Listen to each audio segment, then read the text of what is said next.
महाभारत काल के यक्ष अचानक से धरती पर आए और उन्होंने आदर्श लिबरल को मस्जिद की टूटी नलकी पर क्रांति पे में पानी मिलाने से रोका और सवाल लगा कि राजन कुतर्क किसे कहते हैं। सवाल का जवाब दीजिए, अन्यथा बिना पानी के ही निट क्रांति पे आपको गटकना पड़ेगा। आदर्श लिबरल ने शक पकाते हुए जवाब दिया, महाबाहो, कल को दिखाकर आज को गौरवशाली बताना ही कुतर्क की श्रेणी में आता है। जरूरी नहीं कि लालू यादव ग्रेजुएट हो तो उनका दोनों लड़का भी ग्रेजुएट हो। बात तो सही है। यक्ष बोले, कोई और उदाहरण दीजिए जो आज के संदर्भ में हो। ये जवाब कम और लालू परिवार पर तंज ज्यादा लग रहा है।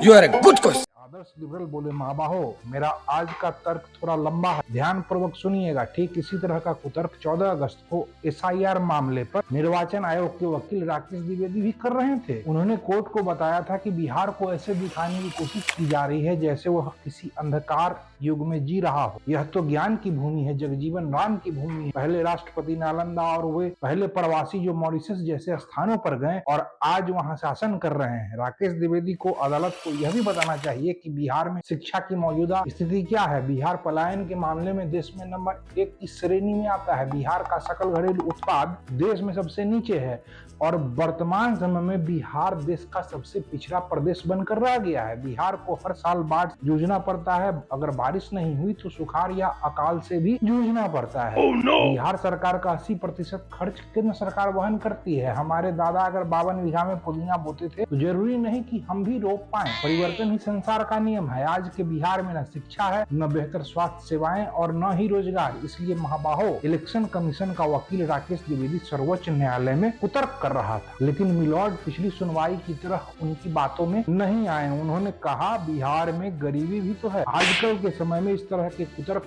खूब गढ़े जा रहे हैं। महाबाहो, इससे आपका भी ज्ञान वर्धन होगा और सूट बूट की सरकार तथा भारत के निर्वाचन आयोग को भी शायद बिहार की वास्तविक स्थिति का पता चल जाएगा। वर्तमान को अनदेखा करके भूत का स्वर्णिम काल दिखाकर एक भूत नचाया जा रहा है। राजा का बेटा अगर राजा नहीं बनेगा या फिर इस तरह के मामलों में नेपोटिज्म को दिखाया जाता है, मगर चोर का बेटा चोर और भ्रष्टाचारी का बेटा भ्रष्टाचारी हो ये भी जरूरी नहीं। मास्टर का बेटा चोर नहीं हो सकता ये भी जरूरी नहीं और चोर का बेटा पुलिस नहीं हो सकता ये भी जरूरी नहीं। इतना सुनते ही यक्ष गायब हो गए। आदर्श लिबरल ने चैन की सांस ली और क्रांति में पानी मिलाया, फिर तुरंत उसे गटक गए और अपनी बरसाती की तरफ रुख किया। जरूरी सूचना, अगर आप हमें सब्सक्राइब करते हैं तो ये सूचनाएं आपको सबसे पहले मिलेंगी। सब्सक्राइब और लाइक का बटन दबा दें। धन्यवाद। ये बढ़िया था गुरु।